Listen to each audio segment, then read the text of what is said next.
Šiandien turime svarbių naujienų iš Rusijos federacijos.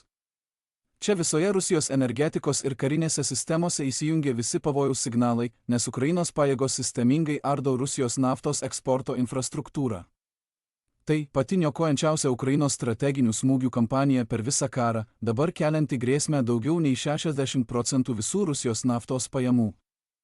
Naujausias smūgis buvo suduotas per masinę naktinę dronų ataką Novorosijske, didžiausiame Rusijos naftos krovos centre prie Juodosios jūros.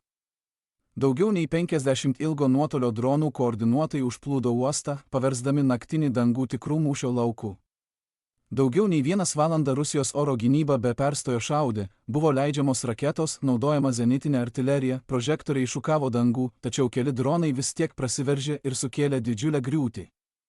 Sunkūs sprogimai aidėjo palei pakrantę, o saulei patekėjus 4 pagrindinėse Šešhario naftos terminalo vietose siautėjo gaisrai, o tiršti juodi dūmai buvo matomi net iš kosmoso. Tokios masto sunaikinimas buvo neregėtas, buvo apgadintos 6 iš 7 terminalo naftos krovos aikštelių, taip pat svarbi infrastruktūra, įskaitant vamzdynų valdymo sistemas ir matavimo stotis. 2 pagrindiniai tanklaivių prieplaukos naftos krovai buvo pataikyti tiesiogiai, o gaisrai išplito pagrindiniais krovos vamzdynais. Palydoviniai duomenys patvirtino, kad didžioji dalis objekto buvo apimta liepsnų, todėl teko visiškai sustabdyti veiklą. Uostas faktiškai buvo išjungtas iš veiklos, tiksliai smogus vienai svarbiausių eksporto arterijų ir pagrindiniai Rusijos naftos logistikos sistemos daliai. Tačiau šis smūgis tėra nuoseklios Ukrainos kampanijos, prasidėjusios prieš kelias dienas Baltijos jūroje, tęsinys. Ten pakartotinės atakos prieš Primorską ir Ust-Lugą jau buvo paralyžiavusios maždaug 45% viso Rusijos naftos eksporto pajėgumo, kuris siekia apie 1 milijoną barelių per dieną. Tuo tarpu Novorosijskas prie Juodosios jūros sudarė beveik 20% eksporto, o taikos metu čia būdavo perkraunama iki trečdalio visos Rusijos žalios naftos, tačiau šis pajėgumas jau buvo smarkiai sumažintas dėl Ukrainos smūgių. Vis dėlto šie vakarų Rusijos eksporto centrai kartu vis dar sudarė beveik 2/3 Rusijos naftos eksporto sistemos. Dabar, kai Novorosijskas dega, o Baltijos uostai jau paralyžiuoti, Ukraina iš esmės smogė pačiai Rusijos energetinės gyvybės šerdžiai, o pasekmės sparčiai auga. Tanklaiviai lieka be darbo, maršrutai sutrikdyti, o eksportas priverstas vykti mažiau efektyviais keliais. Finansinė žala yra akimirksniu juntama ir labai didelė, per kelias dienas prarasta daugiau nei milijardas $USD pajamų, nors aukštos pasaulinės naftos kainos turėjo papildyti Rusijos karo iždą. Vietoj to, Ukraina šią galimybę pavertė strateginiu smaugimu. Tuo pačiu metu Ukrainos pajėgos išplėtė operaciją už ekonominių taikinių ribų, pasinaudodamos Rusijos oro gynybos įtampą. Kai dronai prasiskverbė giliai į Novorosijską, tuo pačiu metu vyko paralelinės atakos, o aukštos vertės kariniai taikiniai buvo smogiami vienas po kito.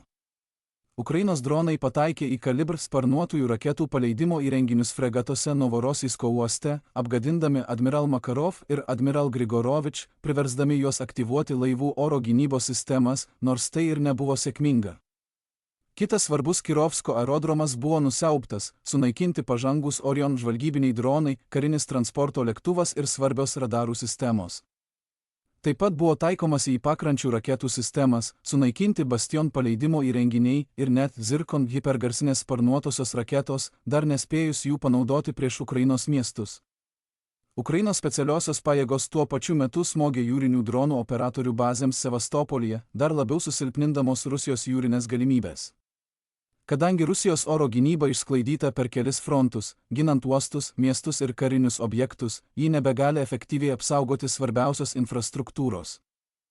Tai sukūrė spragas, kurias Ukrainos pajėgos iškart išnaudojo, sudarydamos koridorius pakartotiniams smūgiams ir sustiprindamos bendrą poveikį, smogdamos keliems svarbiems taikiniams vienoje vietoje, kaip Novorosijske.